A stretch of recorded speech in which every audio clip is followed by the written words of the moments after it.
La parola au Presidente du Consiglio esecutivo. Merci, Monsieur le Président de l'Assemblée de Corse. Monsieur le Président, Mesdames et Messieurs, chers collègues, je m'associe bien sûr à ce qui vient d'être dit par le Président de l'Assemblée de Corse. Je voudrais, au seuil de notre session, d'abord rendre hommage à François Gabrielli, le Président de la Chambre des métiers de Corse du Sud, qui était un homme de bien, un homme engagé, un homme de conviction, un homme de dialogue, de partage et d'écoute. Et j'adresse donc à sa mère, à son frère, à sa sœur, à l'ensemble de sa famille, à toutes celles et tous ceux qui ont eu la chance de travailler avec lui et qui l'aimaient et l'estimaient pour l'avoir connu. J'adresse donc au nom de notre institution nos condoléances attristées et émues. Je voudrais également avoir un mot et une pensée pour cette jeune femme qui a trouvé la mort dans des circonstances tragiques. Jennifer Grant, pour sa famille, bien sûr que nous assurons aussi de notre compassion. Il n'est bien sûr pas dans mon propos de m'immiscer dans une affaire judiciaire qui est en cours, mais simplement de constater que ce drame vient s'ajouter à d'autres drames de même type, de même nature, qui ont touché et endeuillé la Corse ces derniers mois, et que la multiplication de ce type de phénomène démontre certainement une forme de dérèglement de notre société sur laquelle nous avons à nous interroger, nous qui sommes les élus de la Corse, et je pense que nous aurons l'occasion d'engager une réflexion et des travaux sur cette question spécifique des violences faites aux femmes, où nous avons certainement quelque chose de particulier à dire et à faire dans notre société corse. Ceci étant dit, je voudrais, comme vous l'avez fait, Monsieur le Président de l'Assemblée de Corse, et pour le compte du Conseil exécutif, revenir un instant sur ces deux votes certainement historiques d'avant-hier soir. Nous étions nombreux à être présents dans les travées du Palais Bourbon. Certains étaient dans l'hémicycle, d'autres devant leurs écrans de télévision ou connectés par Internet ou par les téléphones portables.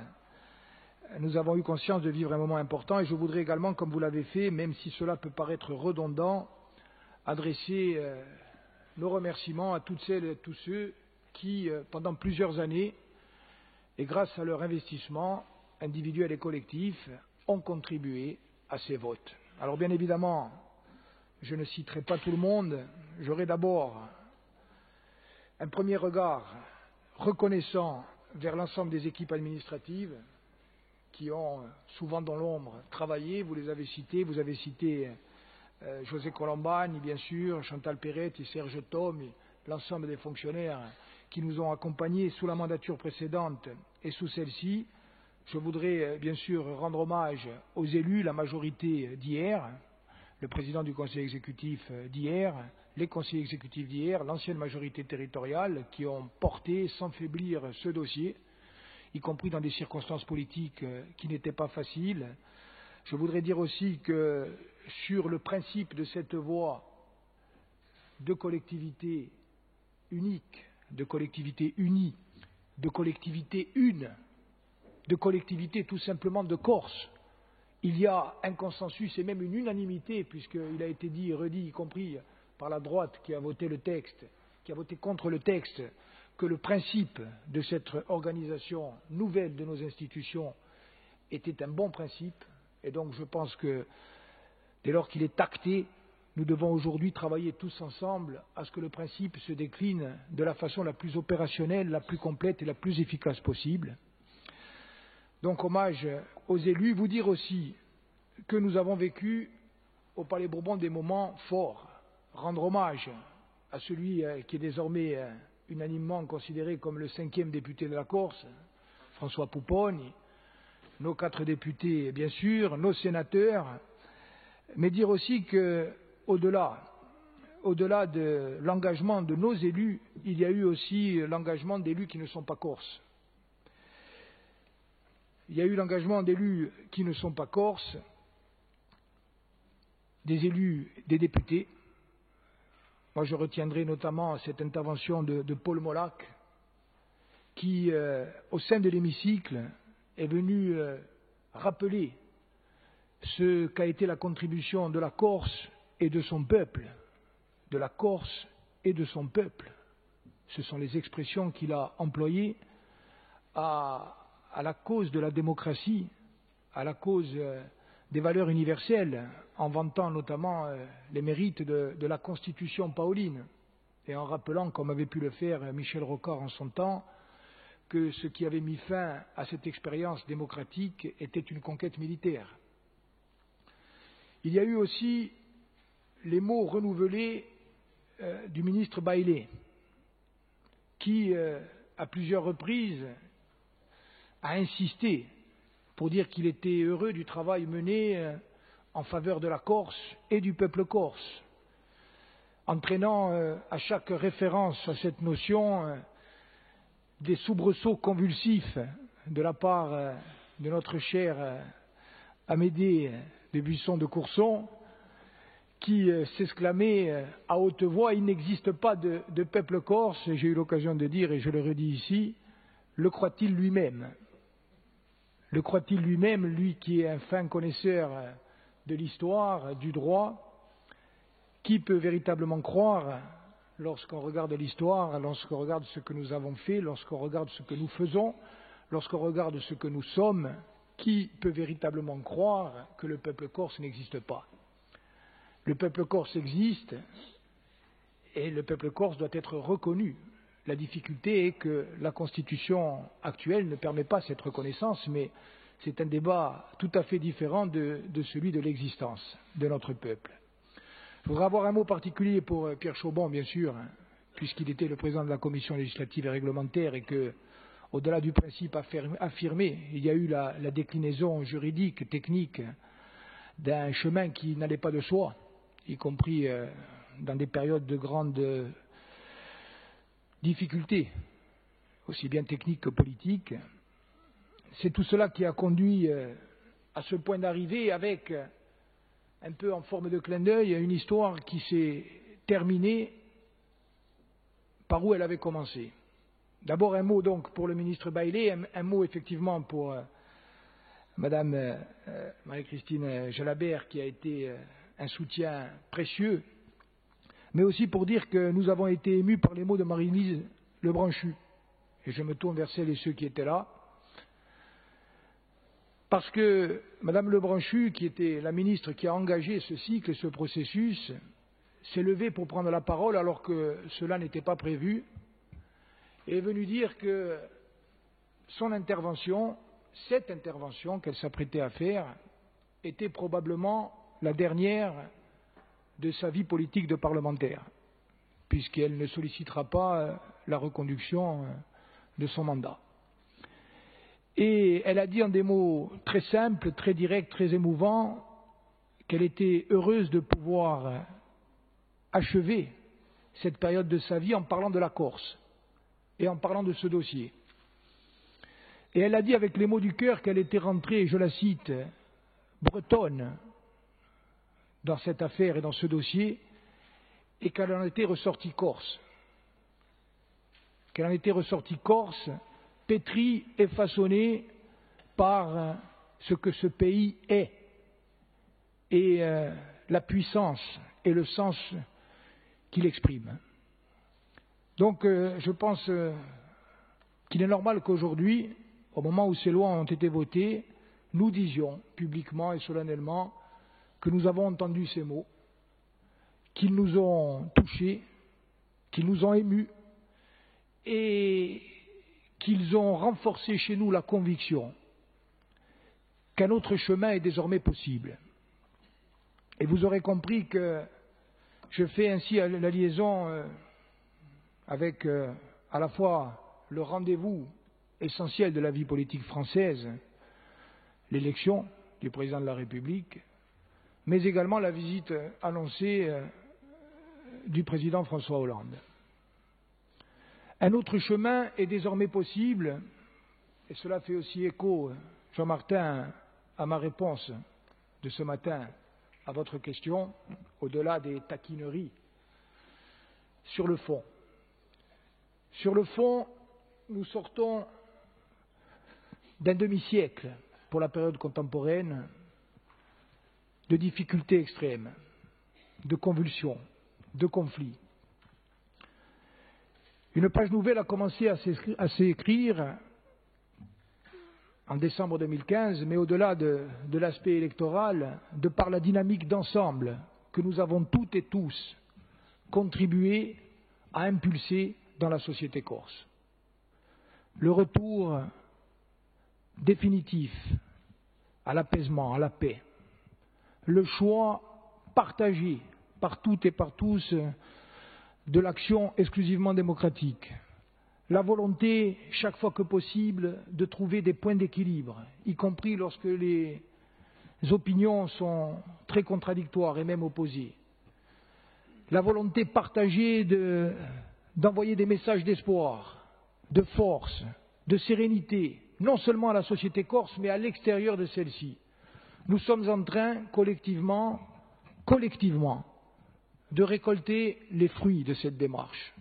Je crois pouvoir dire sous votre contrôle que les Corses, dans la diversité de leurs convictions, regardent désormais le présent et surtout l'avenir avec une confiance plus affirmée que ce qui était le cas hier.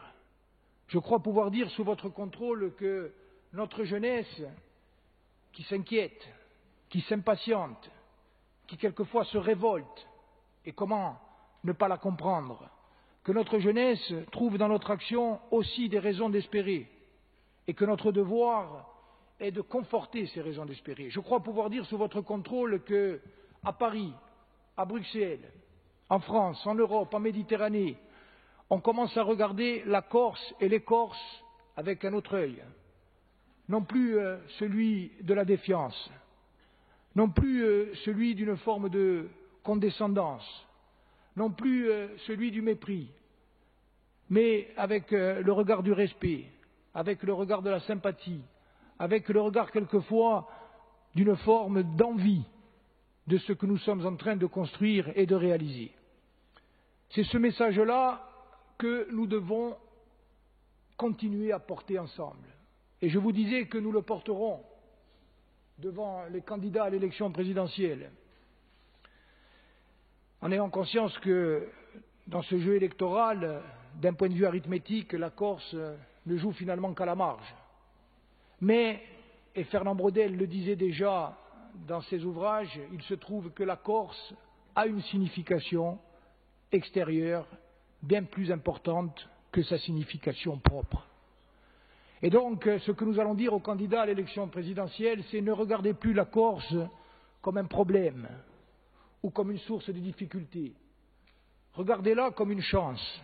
Regardez-la comme une opportunité pour un homme d'État, quel qu'il soit, de tourner définitivement la page des conflits et des violences, pour dire qu'il y a la place pour inventer un chemin partagé, respectueux de ce que nous sommes, pour dire au peuple corse que les choix qu'il fera seront respectés, quels qu'ils soient.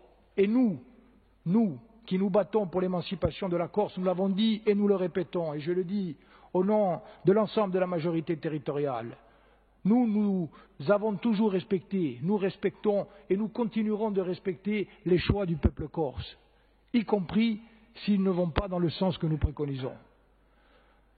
Le moment est venu de se dire tout cela et nous espérons que les candidats à l'élection présidentielle l'entendront et répondront. Un mot enfin pour finir sur la visite du président de la République qui est annoncée. Certains diront, mais que peut venir dire un président de la République à quelques semaines de la fin de son mandat, qu'il a choisi de ne pas renouveler, et alors même que, nous l'avons tous constaté, pendant le quinquennat qui vient de s'écouler, François Hollande n'a rien dit sur la Corse, n'y est pas venu, à l'exclusion d'une visite intégralement mémorielle, mais qui n'a pas parlé ni de la Corse ni des Corses. Que peut donc venir dire ou faire un président de la République dans ce contexte? Moi, j'ai envie de dire qu'il peut dire et il peut faire beaucoup. Il peut dire et il peut faire beaucoup parce qu'il est dégagé des contingences électorales. Et chacune des décisions ou des prises de parole qui ont caractérisé ses interventions depuis qu'il a annoncé aux Français son choix de ne plus se représenter, chacune de ces décisions et de ces prises de parole a semblé marquée de cette conscience de vouloir en quelque sorte aller à l'essentiel et laisser trace, y compris pour l'histoire, de ce que François Hollande veut que l'on retienne de lui. Alors, lorsqu'il viendra en Corse, il va sans doute nous parler de ce qui s'est passé pendant les 5 dernières années. Nous le savons, nous en avons acté les éléments positifs. Mais il faudra aussi qu'il nous parle de l'avenir, avec la force et l'autorité qui s'attachent à la parole présidentielle. J'espère que François Hollande viendra nous dire que cette collectivité de Corse, qui va naître en 1er janvier 2018, aura les moyens financiers, les compétences, les ressources qui lui permettront de projeter pleinement la Corse dans le XXIe siècle. J'espère que François Hollande viendra nous dire qu'il est temps, y compris par la force des symboles, de tourner la page des conflits et d'ouvrir celle de l'espoir et du dialogue vrai. J'espère que François Hollande se rappellera qu'en 1983, François Mitterrand est venu ici pour dire aux Corses « Soyez vous-même ». Eh bien, notre peuple veut être lui-même. Et nous attendons que le président de la République française le dise et nous donne les moyens de le réaliser. Il pourra aussi nous parler de cette perspective de révision constitutionnelle, toujours annoncée et jamais concrétisée. Il pourra nous permettre d'envisager les évolutions dans le domaine de la langue, dans le domaine du foncier, dans le domaine de la fiscalité, dans le domaine de nos compétences propres, dont nous avons acté le principe à travers de multiples délibérations. Et il pourra enfin, à travers des déclarations et des gestes forts, soit lui-même, soit à travers le gouvernement, venir dire que dès lors qu'un conflit est achevé, on se donne les moyens de solder ce conflit et que, en Corse, comme partout ailleurs, les prisonniers politiques font partie du problème et doivent donc faire partie de la solution. Si François Hollande vient pour nous dire cela, je pense qu'il ensemencera l'avenir. Il ouvrira encore plus grand les portes de l'espoir pour la Corse et pour son peuple. Merci, Monsieur le Président.